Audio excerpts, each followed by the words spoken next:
নিউজৰ সময় দৰ্শকক স্বাগতম জনাই মই কলাছে আৰম্ভ কৰিছোঁ আমাৰ এক বিশেষ অনুষ্ঠান আৰু এই বিশেষ অনুষ্ঠানত আজি আমি আপোনালোকক লৈ আহিছিলোঁ যোৰহাট জিলা পৰিবহণ বিষয়াৰ কাৰ্যালয়লৈ আৰু আমাৰ মাজত আজি উপস্থিত আছে আমাৰ সকলোৰে পৰিচিত জিলা পৰিবহণ বিষয়া আপোনাক আমি নমস্কাৰ জনাইছোঁ আৰু যেহেতু আমি পাব্লিক এৱাৰনেছৰ ওপৰত আজি কিছু কথা বতৰা পাতিম গতিকে পোনপ্ৰথমে মই আপোনাৰ পৰিচয়টো তথা আপোনাৰ জন্মস্থান আৰু পিতৃ মাতৃ পৰিচয়টো জনাবলৈ অনুৰোধ জনাইছোঁ। হয়, নমস্কাৰ। মোৰ নাম সিদ্ধাৰ্থ শইকীয়া। মই সহকাৰী আয়ুক্ত পৰিবহণৰ আৰু এটা অতিৰিক্ত দায়িত্বত জিলা পৰিবহণ বিষয়া হিচাপে আছোঁ। মোৰ ঘৰ গুৱাহাটীতে, পিতৃ মানিক চন্দ্ৰ শইকীয়া, মা দুলুমণি ফুকন। বৰ্তমান ইয়াতে মই 4 মাহ হৈছে কৰ্মৰত হোৱা। ধন্যবাদ। আপোনাৰ পৰিচয়ভাগ নিশ্চয় আমাৰ যোৰহাটবাসী ৰাইজে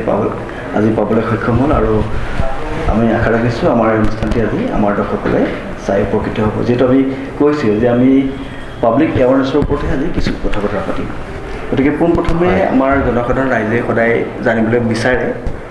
বহুতে জানে হয়তো কোনোবাই নাজানিবও পাৰে যে পথ পৰিবহণ যিখন আইন সেইখনৰ বিষয়ে যদি অকণমান আপুনি থুলমূলকৈ, এইটোতো বহুত বহল এটা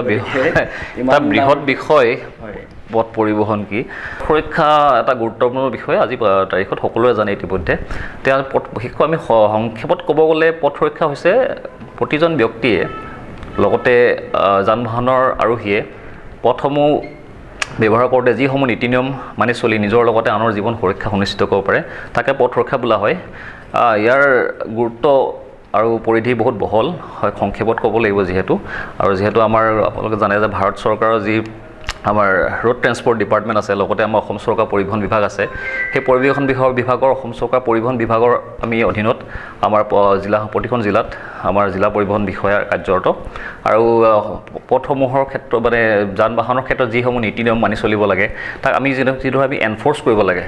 আমি জনসাধাৰণৰ মাজত, লগতে পথ সুৰক্ষাৰ ক্ষেত্ৰত যিসমূহ যাৱতীয় নিয়ম বা এৱেৰনেছ সেইখিনি ক্ষেত্ৰত আমাক কৰিবলগীয়া বহুতখিনি আছে আৰু সেইখিনি কাম আমাক দায়িত্ব দিয়া হয় জিলা পৰিবহণ বিষয়া হিচাপে। হয়, এইখিনিতে এটা অতি গুৰুত্বপূৰ্ণ বিষয়লৈ এবাৰ আগবাঢ়িম। যিহেতু আমি দেখিছোঁ যে পলিউশ্যন, হেলমেট, এইকেইটা অতি প্ৰয়োজনীয়। এতিয়া কিছুমান মানুহে আপোনাৰ কেতিয়াবা ইঞ্চুৰেঞ্চটো ফেইল কৰি দিয়ে, কেতিয়াবা পলিউশ্যন ফেইল কৰে আৰু দেখোঁ কিছুমানে এখন বাইকত 3জনো উইদাউট হেলমেট। সেইটো আচলতে নিজৰ জীৱনটো কিমান বিপদজনক। আমাৰ বিভাগ হিচাপে বা আমাৰ পুলিচ বিভাগো আমাৰ প্ৰথম দায়িত্বটো হৈছে কিন্তু জনসাধাৰণক সচেতন কৰি দিলা পৰিবহণ নিয়মৰ যি মানি চলিব নিয়ম আছে। দ্বিতীয় কথা হৈছে এই নিয়মসমূহ যাতে মানি চলে তাৰ বাবে কিছু এনেকুৱা সংখ্যক বহুত লোক আছে যোনে নিয়মসমূহ জনাৰ পিছতো তেওঁলোকে মানি চলিব নিবিচাৰে। তেওঁলোকে এইটো অজ্ঞানতা নহয়, জনাৰ পিছতো বহুতে নিয়মসমূহ মানি চলিব নিবিচাৰে। গতিকে সেই ক্ষেত্ৰত আমাৰ দায়িত্ব আহি পৰে, পুলিচ প্ৰশাসন বা আমাৰ পৰিবহণ বিভাগৰ দায়িত্ব আহি পৰে। ধৰক বিশেষকৈ হেলমেটৰ ক্ষেত্ৰত আমাৰ মাননীয় মুখ্যমন্ত্ৰী ডাঙৰীয়াও মানে কঠোৰ নিৰ্দেশনা আছে। দুচকীয়া বাহন চলাওঁতে আৰু মানে চালকৰ লগতে যোন আৰোহী যায় যাতে মানে হেলমেট পিন্ধি মানে যাতায়াত কৰে, লগতে ছিট বেল্ট পিন্ধি যাতায়াত কৰে 4চকীয়া বাহন চলোৱাৰ ক্ষেত্ৰত। আৰু যাৱতীয় নথি পত্ৰ যোনখিনি আছে ধৰক পলিউশ্যন, ইঞ্চুৰেঞ্চ, সেইখিনি হৈছে প্ৰতিজন নাগৰিকে মানি চলিবলগীয়া মই ভাবোঁ যে কৰণীয় কৰ্তব্য তেওঁলোকৰ। কিন্তু তাৰ ক্ষেত্ৰত বহুতো ক্ষেত্ৰত আমি কিছুমান গাফিলতিও দেখা পাওঁ জনসাধাৰণৰ মাজত। তাৰ ক্ষেত্ৰত আমি সদায় সচেতন হৈ আছোঁ আৰু সময়ে সেইখিনি আমি কঠোৰভাৱে আমি নিয়মসমূহ প্ৰযোজ্য কৰিবলৈ আমি ফাইন বা এনেকুৱা ধৰণৰ চালান আমি ব্যৱহাৰ কৰোঁ। হয়, আৰু এটা আমাৰ আৰু এটা কথা জানিবলৈ আছে, যিহেতু আমি প্ৰায় দেখোঁ আমাৰ বহুতো চালকে আপোনাৰ কোনো যান বাহন নিয়ম নীতি নামানে, অভাৰটেক কৰোঁতেও মানে কোনো যি চাইডে অভাৰটেক কৰিব লাগে বেলেগ এটা চাইডেও কেতিয়াবা লৈ ৰং চাইড হয় আৰু তাৰ ক্ষেত্ৰত আমি বহুতো দুৰ্ঘটনা হোৱা দেখিছোঁ। গতিকে সেইসকলক আপুনি আপোনাৰ ফালৰ পৰা যদি অকণমান আজি কেনেধৰণে আমি ৰোড ছেফটি মানি পেলাই আমি যান বাহন চলাব লাগে সেই বিষয়ে যদি অকণমান কয়। পোনপ্ৰথমে ক'লোঁ যোনটো হেলমেটৰ আইনখন কথা অলৰেডি ক'লোঁ, কাৰণ এই ক্ষেত্ৰত মই এটা কথা ক'ব বিচাৰোঁ যে মূলতঃ আমাৰ যেতিয়া আমি যোনটো ছাৰ্ভে কৰোঁ এক্সিডেণ্টসমূহ যিটো হয় মূলতঃ দুচকীয়া বাহনৰ ক্ষেত্ৰত হয়। আৰু দুচকীয়া বাহনৰ ক্ষেত্ৰত এক্সিডেণ্ট হৈ বা দুৰ্ঘটনা হৈ মৃত্যুবৰণ কৰাৰ লোকৰ সংখ্যা অত্যাধিক। আৰু তাৰ কাৰণটো হৈছে মূলতঃ হৈছে হেলমেট নিপিন্ধাকৈ বাইক চলোৱা আচ্ছা দ্বিতীয় কথাটো হৈছে যোনটো আজি তাৰিখত আপোনালোকে দেখা পাইছে 31 আহিছে নিউ ইয়েৰ আহিছে বা পিকনিক ছিজন আমাৰ বিভাগ লগতে পুলিচ প্ৰশাসনেও কঠোৰভাৱে পৰিবহণ আইনটো মানি চলিবলৈ নিৰ্দেশনা দিছে পিকনিক স্পটসমূহত আমি গৈছে আমাৰ টীম গৈছে পুলিচ প্ৰশাসনৰ লগত 31 দিনাখন আমাৰ আমাৰ আয়ুক্ত মহোদয় জিলা আয়ুক্ত মহোদয় আমাৰ আৰক্ষী অধীক্ষক মহোদয়ৰ লগতে আমিও আছিলোঁ মানে যাতে কোনো সুৰাপান কৰি গাড়ী নচলায় দ্বিতীয় মানে যোনটো মুখ্য কাৰণ সেইটো হৈছে সুৰাপান কৰি গাড়ী চলোৱাটো যাৰ ফলত অত্যাধিক লোক নিজৰ অসাৱধানতাৰ বাবে মৃত্যুবৰণ কৰিব লগা হয় পথ দুৰ্ঘটনাত তো সেইখিনি ক্ষেত্ৰত আমি আহ্বান জনাম যাতে এই কামসমূহৰ পৰা বিৰত থাকে বিশেষকৈ সুৰাপান কৰি গাড়ী নচলায় কেতিয়াও আৰু তৃতীয়টো কথা হৈছে অভাৰ স্পীডিং এই অভাৰ স্পীডিঙৰ ক্ষেত্ৰত আমাৰ বিভাগে কিছুমান পদক্ষেপ লৈছে আমাৰ এতিয়া দেখিব হাইৱেসমূহত প্ৰায়ভাগ জিলাতে ইণ্টাৰচেপ্টৰ ভেহিকল যিহেতু স্পীড ডিটেকশ্যনটো এনেকুৱা এটা বিষয় যে আমি মেনুৱেলি আমি চালে আমি ডিটেক্ট কৰিব নোৱাৰিম যে মানে গাড়ীখন কেনেদৰে স্পীডত চলাইছে নাই বা যোনটো এটা নিৰ্ধাৰিত গতিবেগ আছে সেই গতিবেগতকৈ তেওঁ অত্যাধিক গতিত গৈছে নাই সেইটো আমি মেনুৱেলি আমি চাব নোৱাৰোঁ গতিকে কি হৈছে প্ৰযুক্তিবিদ্যাৰ মানে কিছুমান এডভান্সভাৱে টেকন'লজিখিনি আগবাঢ়ি গৈছে আমাৰ বিভাগো তো সেইটো হিচাপত আমাৰ ইণ্টাৰচেপ্টৰ ভেহিকল আমাৰ হাইৱেসমূহত দিয়া হয় ধৰক কিছু জেগাত ধৰক হাইৱেৰ কিছুমান ষ্ট্ৰেচত ধৰক স্পীড লিমিট ধৰক 70 কিলোমিটাৰ বহা এবভ 70 যদি যায় তেতিয়া হৈছে আমাৰ সেই যোনটো মেচিন আছে ইণ্টাৰচেপ্টৰ ভেহিকলত তাতে সেই ডিটেক্ট কৰে আৰু একৰ্ডিংলি 2000 টকাকৈ চালান তেওঁলোকক ইছ্যু কৰা হয় জৰিমনা বিহা হয় সেইখিনি কথা তাৰোপৰি আপুনি যোনটো কথা ক'লে যে ৰং ছাইড কণ্ট্ৰা ফ্ল' বুলি কয় এতিয়া প্ৰায়ভাগ দেখি 4 লেন বোৰ্ড দেখিব 4 লেনত আপোনালোকে দেখে নিজৰ ট্ৰেকত গৈ থাকে ওৱান ছাইডত ধৰক এইফালে গ'ল ইটো ছাইডৰ অপজিট ফালৰ পৰা আহিলে কিন্তু যেতিয়া সেই ৰং ছাইডত এণ্ট্ৰি কৰি কোনোবা বাহন এখন সোমাই দিয়ে তেতিয়া কি হয় বহুত ধৰণৰ দুৰ্ঘটনাসমূহ সংঘটিত হোৱা দেখা যায় তো সেই ক্ষেত্ৰত সেই জনসাধাৰণক মই এইটো সোঁৱৰাই দিব বিচাৰোঁ আৰু মই অনুগ্ৰহ কৰোঁ যে কণ্ট্ৰা ফ্ল' যোনটো ৰং ছাইডত গাড়ী চলোৱাটো আপোনালোকে পৰিহাৰ কৰক সেইখিনি কথাই আৰু বাকী আপোনাৰ মোবাইল ফোন ব্যৱহাৰো আছে বহুত আজিকালি বিশেষকৈ ডেকা ল'ৰা ছোৱালীৰ কথাও নকওঁ আজিকালি বহুত বয়োজ্যেষ্ঠ লোকেও মানে গাড়ীখন চলোৱা বাইক চলাই যাওঁতে মোবাইল ফোনটো আপোনাৰ ধৰক হেলমেটৰ মাজত সোমাই লয় কিন্তু অন্য মনস্কতাৰ ফলতো বহুত ধৰণৰ দুৰ্ঘটনাসমূহ ঘটি হোৱা যায় তো সেইকাৰণে নিজে সজাগ হোৱাটো প্ৰথম কৰণীয় তাৰপিছত আমাৰ দায়িত্ব আহি পৰে কিন্তু মানে নিজৰ জীৱনৰ ক্ষেত্ৰত নিজে সচেতন হ'ব লাগিব তাৰপিছত আমাৰ দায়িত্ব হিচাপে আমি পালন কৰি আছোঁ যাতে জনসাধাৰণৰ সুৰক্ষা আৰু সুনিশ্চিত কৰিব পাৰোঁ তেওঁলোকক হয় আমি যেতিয়া হাইৱেত গৈ থাকোঁ তেতিয়া হয়তো বহুতে নাজানে কিছুমানে জানেও যে স্পীড লিমিটটো আমাৰ ধৰক গোটেই হাইৱেটোতে একেটাই থাকে নেকি আমাৰ 80 নহয় জানো আপোনাৰ 70 থাকে হয় কিছু জেগাত ধৰক এতিয়া ফৰ এক্সাম্পল কাজিৰঙা অঞ্চলত মানে হেৰিটো আছেতো ধৰক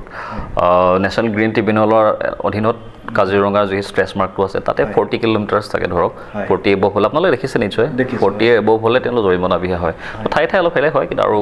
ধৰক ষ্টেট হাইৱেৰ কাৰণেও বেলেগ হয় অলপ ধৰক এনেকুৱা থাকে আৰু এইখিনিতে প্ৰায় আজিকালি আমাৰ ৰাইজে এটা অভিযোগ আনে যে টোল গেটসমূহ হৈছে নহয় জানো টোল গেটসমূহ ধৰক এতিয়া আমাৰ ইয়াতে যোৰহাটতে আৰু দুখন হৈ আছে এতিয়া আমাৰ যোৰহাটবাসী ৰাইজে ধৰক ইয়াৰ পৰা যদি নেগেটিভ যায় বা আমাৰ টিয়ক যায় তেতিয়া মাজতে যি দুখন টোল গেট থাকে তাত আমাৰ ৰাইজে মানে পে'মেণ্ট কৰিব লাগিব নেকি আপোনাৰ সেইটো হয় সেইটো আমাৰ বিভাগৰ নহয় এইটো হৈছে এইটো মই যিমান দূৰলৈকে জানো এইটো নেশ্যনেল হাইৱে অথৰিটিৰ আণ্ডাৰতে তেওঁলোকে যিটো হেৰি লয় টোলসমূহৰ মানে কৰ সংগ্ৰহ কৰা হয় টেক্সসমূহ তো এতিয়া যিহেতু অনাগত দিনত শুনি আছোঁ যে খুলিব তেওঁলোক টোলসমূহ দুখন ঠাইত মানে ষ্ট্ৰেচত তো গতিকে নিশ্চয়ভাৱে বাকী টোলসমূহত যেনেদৰে প্ৰচেছ কৰে সেইটো হিচাপত চাগে নিশ্চিতভাৱে দিব লাগিব কিন্তু আমাৰ সেইটো তেওঁ এই বিষয়টো হয় বা আমাৰ ৰাইজেও মানে সদায় আমাক কৈ থাকে কথাটো কি মানে ধৰক আমাৰ যোৰহাটৰ পৰা ধৰক 20 কিলোমিটাৰ 25 কিলোমিটাৰ কিমান ৰেডিয়াছৰ ভিতৰত মানে দিব লাগে নে আমাৰ যোৰহাটৰ পৰা ইমান দূৰ গ'লেহে মানে শিৱসাগৰৰ পৰা যদি গুৱাহাটী যায় তেতিয়াহে দিব লাগে মানে সেই বস্তুটোকে অকণমান যদি ক্লিয়াৰকৈ হয় নাই এই বিষয়টো সঁচা কথা ক'বলৈ গ'লে আমাৰ বিভাগৰ আণ্ডাৰ নহয় আচলতে সেইটো নেশ্যনেল হাইৱে অথৰিটি তেওঁলোকে এই ক্ষেত্ৰত বিশেষকৈ জানিব কাৰণ তেওঁলোকে ডিল কৰে মেটাৰটো আমাৰ হৈছে যিহেতু আমাৰ ভেহিকল ৰেজিষ্ট্ৰেশ্যন হয় সেই ক্ষেত্ৰত আমাৰ যোনখিনি ভেহিকলসমূহ টেক্সসমূহ কৰসমূহ দিছে নাই সেইখিনি আমাৰ চেক কৰা বাকী এইটো বিষয়ে আমাৰ অৱগত নহয় হয় কিন্তু আৰু এটা আমি যিটো হেলমেট পৰিধান নকৰিলে যিটো কৰ হয় মানে টেক্স ফাইন হয় সেই ফাইনটো আপোনাৰ হেলমেট আৰু ছিট বেল্ট আৰু হাই স্পীড এইখিনিৰ বিষয়ে কিমান ফাইন হয় যদি অকণমান আপুনি হয় চাওক হেলমেটৰ যোনটো ছেকশ্যন আছে উইদাউট হেলমেট সেইটো হৈছে 194D ছাবছেকশ্যন D সেই অনুসৰি 1000 টকাৰ জৰিমনা বিহা হয় আগতে কম আছিলে ইয়াৰ ধৰক 2018 আগত অলপ কম আছে তাৰপিছত নতুনকৈ যি নটিফিকেশ্যন আহিলে সেই ধৰক ফাইনসমূহৰ ৰেটটো বঢ়াই দিয়া হৈছে যি ধৰক এতিয়া 1000 টকাৰ জৰিমনা আৰু লগতে 3 মাহৰ বাবে ড্ৰাইভিং লাইচেঞ্চ ছাছপেণ্ড কৰা হয় আমাৰ বিভাগত অফিচত আহি 3 মাহৰ কাৰণে ড্ৰাইভিং লাইচেঞ্চ ছাছপেণ্ড কৰা হয় তাৰপিছত ঠিক সেইদৰে অভাৰ স্পীডিঙৰ ধৰক আপোনাক অলপ আগতে ক'লোঁ আমি ইণ্টাৰচেপ্টৰ ভেহিকুল থাকে তেওঁলোকে টেকন'লজিকেলি যোনখিনি ডিটেক্ট হয় মানে তেওঁলোকৰ উইথ ইকুইপমেণ্টছ আছে আমাৰ ইনষ্টল থাকে গাড়ীখনত সেই তাতে অভাৰ স্পীডিং যেতিয়া কেছ ডিটেক্ট হয় তেতিয়া 2000 টকাৰ জৰিমনা বিহা হয় 2000 টকাকৈ ঠিক সেইদৰে বিভিন্ন ছেকশ্যনসমূহ আছে ধৰক এতিয়া ছিট বেল্টৰ 1000 ৰুপিজ ফাইন হয় তো উইদাউট ড্ৰাইভিং লাইচেঞ্চ হ'লে ধৰক তেতিয়া আমাৰ ছেকশ্যন 181ৰ মতে 5000 ৰুপিজৰ জৰিমনা বিহা হয় আৰু লগতে যোনটো ড্ৰাংক এণ্ড ড্ৰাইভৰ সুৰাপান কৰি গাড়ী চলালে আপোনালোকে দেখিছে খুব আমাৰ বেলেগ জিলাৰ লগতে আমাৰ জিলাতো খুব তীব্ৰভাৱে এই পদক্ষেপ লোৱা হৈছিলে সুৰাপায়ী মানে চালকৰ বিৰুদ্ধে আপোনাক জনাব পাই সুখী হওঁ যে আমি 25 ডিচেম্বৰৰ পৰা আমি বিশেষকৈ মানে প্ৰায় ইয়াতে মানে আমি সচেতন হৈ উঠিছিলোঁ বিশেষকৈ বাকী সময়তো কৰা হৈ থকা হয় বিশেষকৈ এই 25 ডিচেম্বৰ খ্ৰীষ্টমাছ ছিজনৰ পৰা ধৰক আমাৰ পিকনিক ছিজন জানুৱাৰী 31লৈকে এই ছিজনটোত মানে কি হয় ফেষ্টিভ ছিজনো হয় ধৰক লগতে ধৰক এটা ফগি ছিজনো হয় দুৰ্ঘটনাসমূহ বৃদ্ধি হয় সেই উদ্দেশ্যে আমি সকলোৱে পদক্ষেপ লৈছিলোঁ আৰু এই ধৰক সেই এমাহতে আমি 100 নহয় আচলতে 150ৰো অধিক আমি drunk and driving cases detect কৰিছোঁ আৰু জৰিমনা বিহিছোঁ 10,000কৈ নিয়াৰ বা আমাৰ 15 লাখ মান আমাৰ 20 লাখ আমাৰ জৰিমনা সংগ্ৰহ কৰা হৈছে আৰু ড্ৰাইভিং লাইচেঞ্চসমূহ আমি 150 বা আমি ড্ৰাইভিং লাইচেঞ্চ আমি ছাছপেণ্ড কৰিছোঁ একৰ্ডিংলি বিভাগীয় নিয়ম হিচাপে ধন্যবাদ আপোনাৰ বহুমূলীয়া সময় আজি আমাক দিলে তাৰ বাবে আপোনাক মই ধন্যবাদ জ্ঞাপন কৰিছোঁ যিহেতু এজন পৰিবহণ বিষয়া হিচাপে যোৰহাট জিলাৰ পৰিবহণ বিষয়া হিচাপে আপোনাৰ যথেষ্ট আপুনি বিজি হৈ থাকে তাৰ মতে আজি আপুনি আমাক অকণমান সময় দিলে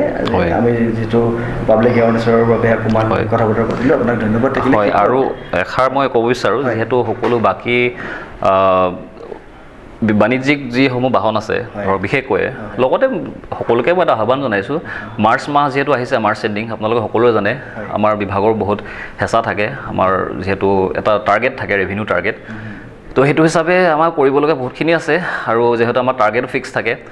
সেইটো বাৰু দ্বিতীয় কথা কিন্তু লগতে আপোনালোকৰ ক্ষেত্ৰত মই আহ্বান জনাওঁ যে আপোনালোকৰ যাৱতীয় নথি পত্ৰসমূহ আপোনালোকে সময়ত 31 মাৰ্চৰ আগত আপোনালোকে ক্লিয়াৰ কৰক আৰু যিসমূহ ধৰক টেক্স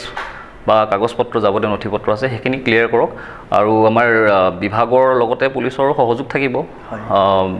এই যোনবোৰ আমাৰ ড্ৰাইভ চেকিংসমূহ আৰু তীব্ৰতৰ হৈ উঠিব গতিকে মই জনসাধাৰণে আহ্বান জনাওঁ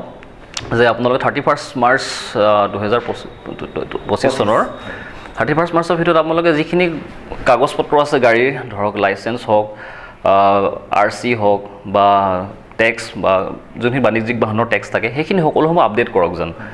আৰু সেই ক্ষেত্ৰত আমি আছোঁ আমাৰ বিভাগৰ কৰ্মচাৰীসকল থাকে সদায় আমিও আছোঁ তো সেইকাৰণে মোৰ এইটো অনুৰোধ থাকিলে বিশেষকৈ সকলোলৈ সেইখিনি আৰু এইখিনিতে আৰু এটা অকণমান প্ৰশ্ন এটা আপোনালৈ আহিছে যিটো আপোনালোকৰ আমি পৰিবহণ বিষয়া কাৰ্যালয়ৰ বাহিৰত কিছুমান গাড়ী আমি দেখিছোঁ সেই গাড়ীখিনি আচলতে চেইজ কৰা নেকি আপোনাৰ এইখিনি আচলতে আনক্লেইম ভেহিকুল আচলতে মানে কি হৈছে বহুত পুৰণা মইতো 4 মাহ হৈছে তাৰো ধৰক 5 বছৰো কিছুমান পুৰণা গাড়ী আছে 4 বছৰো আছে মানে সেইখিনি আনক্লেইম মানে কি হয় কিছুমানৰ ধৰক টেক্স বা ফাইনৰ সংখ্যা মানে বুজাটো বহুত বেছি হৈ যায় ধৰক সৰু গাড়ী কিছুমান আছে তেওঁলোকৰ ধৰক 80,000 1 লাখলৈকে হৈ যায় গাড়ীখন বিকিলেও ধৰক ইমানখিনি নাপাব তেওঁলোকে ক্লেইম কৰিব নোৱাৰাৰ পিছত এনেকৈ থাকি ধৰক এইখিনিও থাকি গৈছে এতিয়া আমি এইখিনি স্ক্ৰেপ কৰাৰ আমি পলিচি লৈছোঁ গভৰ্ণমেণ্টে আনিছে পলিচিটো আৰু এই RVSF বুলি এটা এজেঞ্চি আছে তেওঁলোকে স্ক্ৰেপ কৰে যোনখিনি দ্বিতীয় অফিচৰো আছে বহুত বেলেগ চিজ কৰা ভেহিকুল যোনখিনি আনক্লেইম ভেহিকুল সেইখিনি আমি 3বাৰ নটিচ দিওঁ মানে 3 মাহৰ মূৰে এমাহৰ মূৰে 3বাৰ 90 ডেজৰ ভিতৰত 3বাৰ দিয়া হয় নটিচ আৰু সেই নটিচৰ পিৰিয়ডত তেওঁলোকে যদি ৰেছপণ্ড নকৰে ধৰক তাৰ সেই সময়ত পিৰিয়ডটো যে তেওঁলোকে আহি যোনখিনি ফাইন আছিলে দি মেলি তেওঁ ৰিলিজ কৰিব পাৰে কিন্তু যদি 3বাৰ নটিচ দিয়াৰ পিছতো তেওঁলোকে যদি তেওঁলোকৰ ৰেছপণ্ড নিদিয়ে বা সেই ফাইনটো দিব নোৱাৰে তেতিয়া আমি কি হৈছে RVSF নামৰ যোনটো এজেঞ্চি আছে তেওঁলোকৰ লগত যোগাযোগ কৰি আমি স্ক্ৰেপ কৰোঁ ইতিমধ্যে কামখিনি প্ৰচেছ হৈছে 2 দিনতে হৈ যাব হয় হয় যেহেতু আমাৰ সময় প্ৰায় শেষ হৈছে আৰু শেষত মই আপোনাৰ পৰা এটা কথা জানিব বিচাৰিছোঁ বা আমাৰ যিসকল নতুনকৈ গাড়ী চলাব শিকিছে বা মটৰচাইকেল চলাব শিকিছে তেওঁলোকে মানে ড্ৰাইভিং লাইচেঞ্চখন কেনেধৰণে পাব সেই প্ৰচেছটো বহুতে নাজানি বৰ বিপথে যায় হয়তো বহুত দালালি কিছুমান পায় বা তেওঁলোকক বিভিন্ন ধৰণে ডিমোটিভেট কৰে মেনিপুলেট কৰে দেখা যায় গতিকে সেইসকলৰ বাবে আপুনি অকণমান কওকচোন কেনেধৰণে আমি ড্ৰাইভিং লাইচেঞ্চ আজিকালি চাওক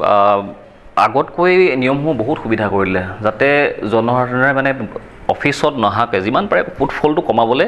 অসম চৰকাৰে এইটো বস্তু সিদ্ধান্ত লৈছিলে আগতে যি প্ৰচেছ আছিলে আপুনিও জানে এটা অফিচত ড্ৰাইভিং লাইচেঞ্চখনৰ কাৰণে আপুনি 4-5 বাৰ আহিবই লগা হয় কাৰণ প্ৰথমে আহিব তেওঁলোকে বায়'মেট্ৰিক কৰে ফটো ছিগনেচাৰ কৰে তাৰপিছত আকৌ লাৰ্ণাৰ টেষ্ট দিয়ে আহি তাৰপিছত লাৰ্ণাৰখন পোৱাৰ পিছত আকৌ এমাহ ৰ'ব লগা তাৰপিছত আকৌ ড্ৰাইভিং টেষ্টৰ কাৰণে ডেট ল'ব লগা হয় আহে যি কি নহওক এতিয়া সেই মানে যিখিনি ব্যৱস্থা আছিলে সেই প্ৰচেছখিনি বহুত চিম্প্লিফাই কৰিলে বিশেষকৈ আপোনালোকে গম পায় আজিকালি পৰিবহণ সেৱা বুলি যোনটো আমাৰ ছাইট আছে গভৰ্ণমেণ্ট ছাইট তাতে গৈ এপ্লাই অনলাইন লাৰ্ণাৰ লাইচেঞ্চ তাতে গৈ কেফেসমূহ আছে বা নিজে মোবাইলটো বহুতে পাৰে তাতে নিজে এপ্লাই কৰি তেওঁলোকে আধাৰখন আপলোড কৰি আধাৰত আপুনি গম পায় আধাৰত আপোনাৰ বায়'মেট্ৰিকখিনি থাকে ফটো থাকে ছিগনেচাৰটো অলৰেডি থাকে সেইকাৰণে অফিচলৈ আহিব লগা নহয় নিজাকৈ আপুনি অনলাইন টেষ্ট দিলে 10টা কুৱেশ্যন আহে MCQ টাইপ তাতে 6টা কুৱেশ্যন কাৰেক্ট কৰিলে আপোনাক পাছ দেখাব পাছ হোৱাৰ লগে লগে আপুনি লাৰ্ণাৰ লাইচেঞ্চখন আপুনি ডাউনলোড কৰি প্ৰিণ্ট কৰি ল'ব পাৰিব তো আপুনি বহুতখিনি অসম চৰকাৰে পদক্ষেপ লৈছে যাতে মানুহৰ সুবিধা হয় জনসাধাৰণৰ তাৰপিছত যোনখিনি ড্ৰাইভিং টেষ্ট আছে সেইটো বাৰু তেওঁলোকে আহিব লগা হয় টেষ্ট দিবলৈ ডেট ফিক্স থাকে স্লট লৈ আমাৰ MVA টেষ্টটো কণ্ডাক্ট কৰে 2 সপ্তাহ 3 দিন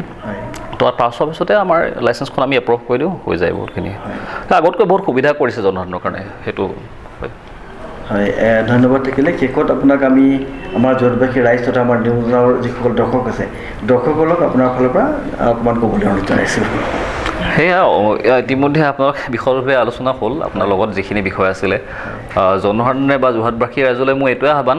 যে নিয়মসমূহ মানি চলক আপোনালোকে আৰু আমাকো সহায় সহযোগ কৰক আপোনালোকৰ কিবা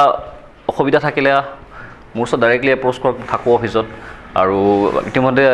এখেতৰ লগতো চা চিনাকি হৈছে বা আপোনালোকেও খবৰলৈ গম পাব যে পাব্লিকৰ কাৰণে আমি সদায় আছোঁ আমাৰ বিষয়ববীয়াসকল আছে কৰ্মচাৰীসকল আছে হয় আপোনালোকৰ প্ৰতি যি মোৰ এটা অনুৰোধ যে আপোনালোকেও যে নীতি নিয়মসমূহ মানি চলি নিজৰ লগতে আনৰ জীৱন সুৰক্ষা সুনিশ্চিত কৰে আৰু এজন সমাজ সচেতন নাগৰিক হিচাপে নিজৰ পৰিচয় দাঙি ধৰে তাৰে মই আহ্বান জনালোঁ আৰু অনুগ্ৰহ কৰিলোঁ ধন্যবাদ হয় আজি আমাৰ এই বিশেষ অনুষ্ঠানটিত আজি আমি বহু কথা জানিলোঁ আৰু শেষত মই আমাৰ দৰ্শকসকলক অনুৰোধ জনাম যে আপোনালোকে ছিট বেল্ট পৰিধান কৰক আৰু দুচকীয়া বাহনত যেতিয়া উঠে পিছৰজনেও হেলমেট পৰিধান কৰক আৰু যিটো আমাৰ গাড়ী চলাওঁতে স্পীডটো মেইনটেইন কৰক কাৰণ আমাৰ জীৱনটো হ'ল বহুমূলীয়া গতিকে আমাৰ পৰিয়ালে সদায় আমালৈ বাট চাই থাকে আমি ওলাই যেতিয়া আমি সুকলমে ঘৰ পাওঁগৈ সেইকাৰণে আমি সকলোৱে যান বাহন আইন নীতি নিয়মবোৰ মানি চলোঁ আৰু আপোনাক জনাওঁ যে যোৱা যোনটো আমাৰ ৰোড ছেফটি মান্থ ৰাষ্ট্ৰীয় ৰোড ছেফটি মান্থ অসমৰ লগতে সমগ্ৰ মানে আমাৰ ষ্টেটসমূহত অবজাৰ্ভ কৰা হয় আমাৰ অসমতো সকলো জিলাতে আমি ৰাষ্ট্ৰীয় পথ সুৰক্ষা মাহ আমি পালন কৰিলোঁ আমাৰ যোনটো ISBT কেম্পাছ আছিলে তাতে আমাৰ তাৰ আগতে আমাৰ DC অফিচৰ পৰা আমি এটা বাইক ৰেলী কৰিছিলোঁ উইথ প্লে কাৰ্ডছ মোৰ দেন 200 বাইকছ পাৰ্টিচিপেণ্ট আহিছিলে উইথ প্লে কাৰ্ডছ পুলিচ প্ৰশাসনো আছিলে ফ্লেগ অফ কৰিছিলে DC ছাৰে তাৰপিছতে ৰেলীটো গৈ আপোনাৰ ISBTত গৈ তেওঁলোকৰ আমাৰ এটা পাব্লিক মিটিং হৈছিলে য'ত আপোনালোকে গম পায় যে ISBTতে বাহনসমূহৰ বাণিজ্যিক বাহনসমূহৰ ড্ৰাইভাৰ হেণ্ডিমেনসমূহ থাকে সকল থাকে তেওঁলোকক লৈ আমি এটা ৰাজহুৱা এৱেৰনেছ সজাগতা সভা আমি আয়োজন কৰিছিলোঁ য'ত DC ছাৰো আছিলে SP ছাৰো আছিলে সকলো আছিলোঁ বিষয়বে মই আছিলোঁ তো এটা ভাল পদক্ষেপ হৈছিলে তাৰপিছতো আমি পৰৱৰ্তী কাৰ্যকলাপ গোটেই মাহজোৰা আমি ধৰক তিতাবৰ মৰিনী তিয়কত আমি কিছুমান জনসাধাৰণৰ মাজত সজাগতা সভা আমি আয়োজন কৰিছোঁ ড্ৰাইভাৰ সেই হেণ্ডিমেনখিনিৰ মাজত আপোনালোকে গম পায় আই চাইড যোনটো ভিজন বহুত প্ৰয়োজনীয় তেওঁলোকে গাড়ী চলাই যিহেতু তো আমি বিনামূলীয়া চকু পৰীক্ষা শিবিৰ আমি কৰিছিলোঁ বাটৰ নাট আমি কৰিছিলোঁ আৰু 26 জানুৱাৰীত আমি টেবলো যোনখিনি পথ সুৰক্ষাৰ টেবলো আয়োজন কৰিছিলোঁ তাত পথ সুৰক্ষাৰ এক নাটকো কৰিছিলোঁ বাটৰ নাট ইত্যাদিসমূহ কৰি আৰু স্কুলৰ ষ্টুডেণ্টসমূহক আমি শেষত আমি যোনটো আমাৰ সামৰণি অনুষ্ঠান আছিলে স্কুলৰ ষ্টুডেণ্টসমূহ আমি মোৰ দেন 300 লৈ প্লে কাৰ্ড লৈ আমি এটা ৰেলী DC অফিচৰ পৰা কৰিছিলোঁ তাৰপিছতে আমাৰ গভৰ্ণমেণ্ট বইজ হাই ছেকেণ্ডেৰী তাতে এটা সজাগতা সভা হৈছিলে বৰ ধুনীয়া প্ৰগ্ৰেম হৈছিলে সকলো আহিছিলে তো ঠিক সেইদৰে আমি কৰি আছোঁ আমাৰ নিজৰ ফালৰ পৰা সকলো সহায় সহযোগ কৰে জিলা প্ৰশাসন পুলিচ প্ৰশাসন গতিকে মই ৰাইজলৈতো আহ্বান জনাওঁ যে আপোনালোকে সহায় সহযোগ কৰক আমাক আমি সদায় আছোঁ আপোনালোকৰ লগত সেইখিনি আৰু ধন্যবাদ ধন্যবাদ থাকিলে আপোনালৈ যিহেতু আপুনি আজি আপোনাৰ বহুমূলীয়া সময় খৰচ কৰি আমাক অকণমান সময় দিলে আমি জনসাধাৰণক সজাগ কৰিবৰ বাবে আজি এই অনুষ্ঠানটো আয়োজন কৰিছিলোঁ আমি আশা ৰাখিছোঁ আমাৰ দৰ্শকসকলে আজি এই অনুষ্ঠানটোৰ পৰা নিশ্চয় উপকৃত হ'ব শেষত আপোনাৰ আমি সুস্বাস্থ্য আৰু দীৰ্ঘায়ু কামনা কৰি আমাৰ অনুষ্ঠান ইয়াতে সামৰণি মাৰিছোঁ ধন্যবাদ